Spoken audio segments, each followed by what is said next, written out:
Welcome everyone. In today's Hidden History series, I am going to discuss American folklore and how the American Indians have a huge connection to an extraterrestrial race. We are told that Native Americans were individuals who just rode horses, rain dances, sweat lodges and sat around fires. Well, yes they did, but there was much more to this magical culture. The Native American tribes were far more focused on spiritually developing the self and protecting the ecosystems around them. Their entire lives mainly centered on respecting the landscapes and ecosystems of the North American continent. Most of the knowledge which the American Indians Collective held is utterly profound and very supernatural.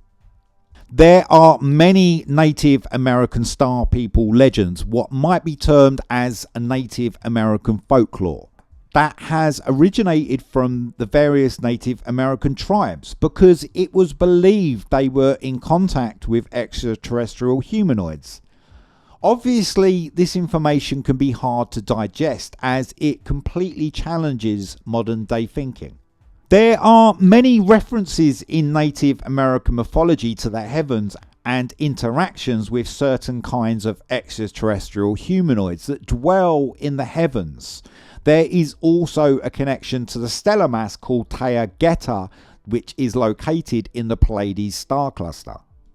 The Pleiades star cluster, which is also known as the Seven Sisters and M45 star cluster, is located in the Taurus constellation and is an interstellar location that has a very long historical connection.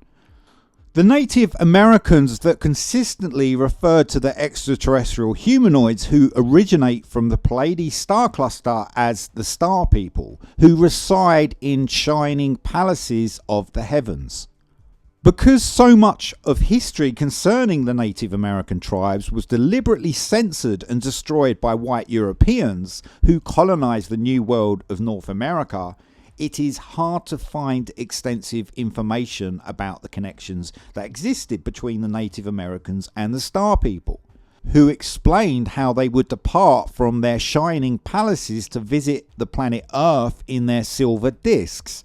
The Hopi Pueblo Indians used the word for Anu to describe an ant and the word Naki for friends. Therefore, the Hopi Pueblo Indians were friends for many years with the Anunnaki, the ant friends, that was said to have come from planets and moons which orbit Zeta Reticuli A and Zeta Reticuli B, which are located in the Rectilicum constellation.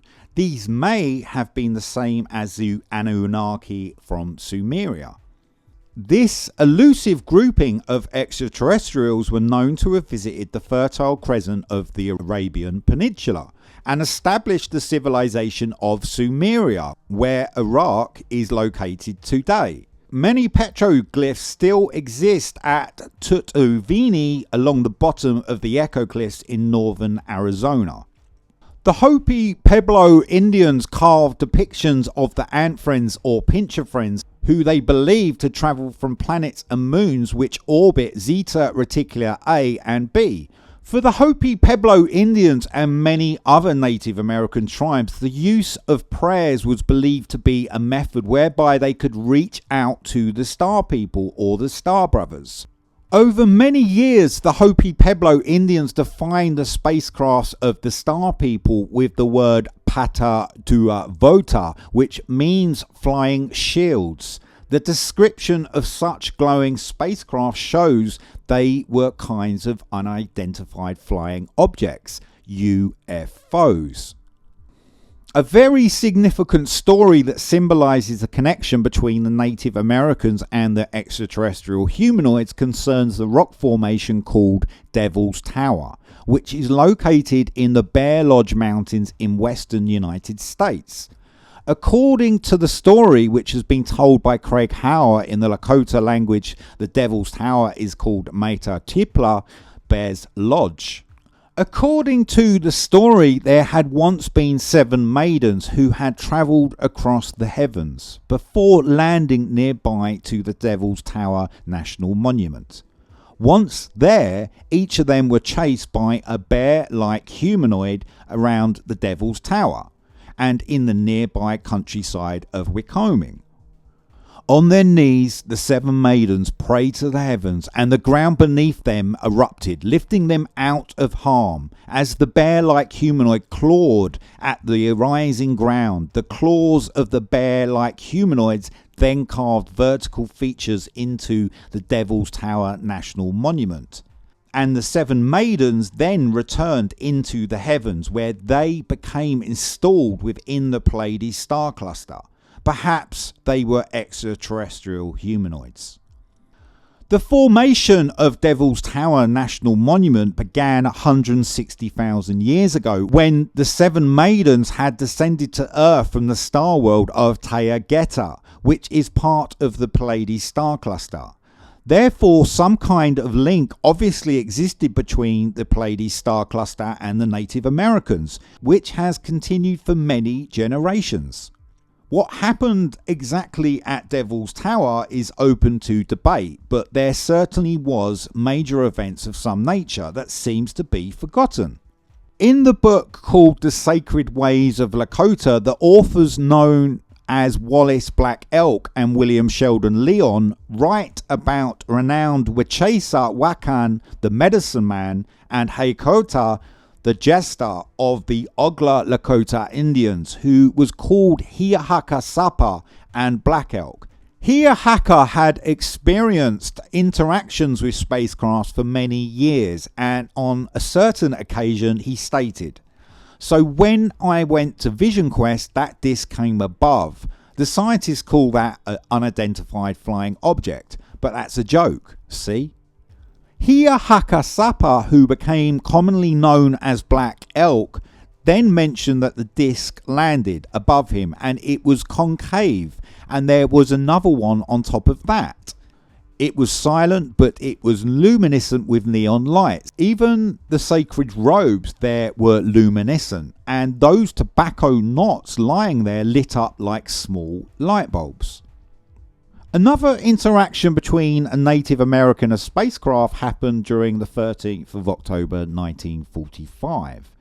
The story of 12-year-old Dakota Indian called Mayapia Wambley was at home one evening with his grandfather in Yankton Indian Reservation, South Dakota. One night they heard a tremendous crash which made the horses flee. The grandfather then went out to fetch the horses and some the next day. While the grandfather was collecting the horses the next day, he discovered something quite extraordinary, and he wanted to show Mayapia Wambley what he had found. They walked for some time from the ranch, but after a distance they reached a crater in a fertile meadow. At the bottom of the crater was a metallic spacecraft of some kind, with what appeared to be a doorway hanging open.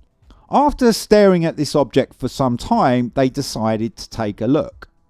Both of them walked into the spacecraft and apparently found some extraterrestrial humanoids that were described as 8-foot tall beings and wearing shimmering green suits with translucent complexions and eyes that changed colour.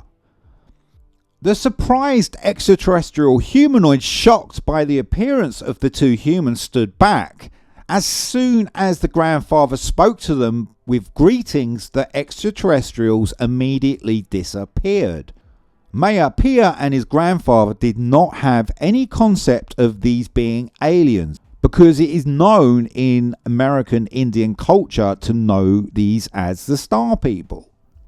They returned to the house, and over the next 4 weeks, the Star People they had both seen were observed around their property, gathering rocks, plants, lichens, and samples they seemed to be studying.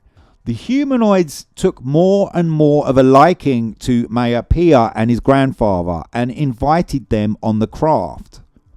From inside the craft, the extraterrestrial humanoids then communicated with both Mayapia and his grandfather telepathically, telling each of them about how they had been forced to live underground in domed crystal cities on planets beyond the solar system. because the land masses became so dry and arid. They explained that they had been visiting planet Earth for over 15,000 years, but had rarely ever actually interacted with humans. I wonder why that was. There is more to this story, but the aliens finally returned home to the heavens and did not return.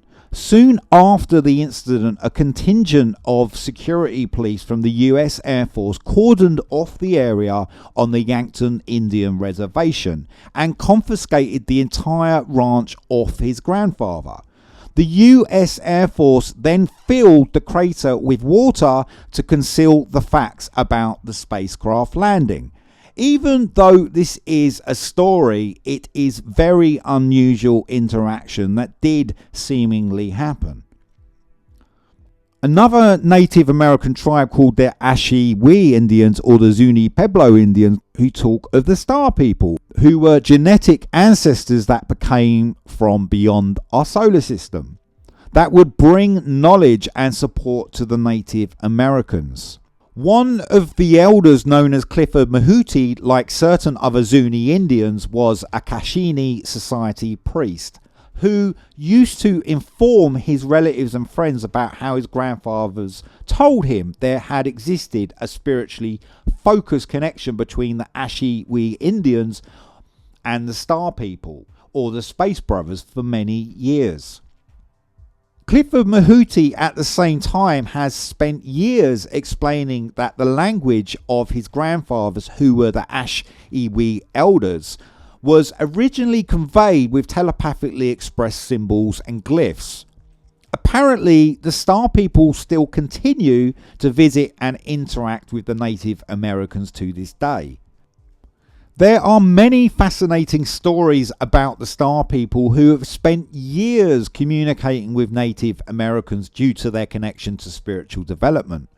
The Native Americans were erased, suppressed and censored because their spiritual awareness was too difficult to control for the elites and their secret societies. The true American Indian culture may have gone, but it is said to still remain in the land. Do not underestimate this power. All the information in these videos is researched and documented for you to do your own research. Thank you for watching, everyone. Please check out all the shorts on the series. Subscribe if you haven't, and I will see you next week.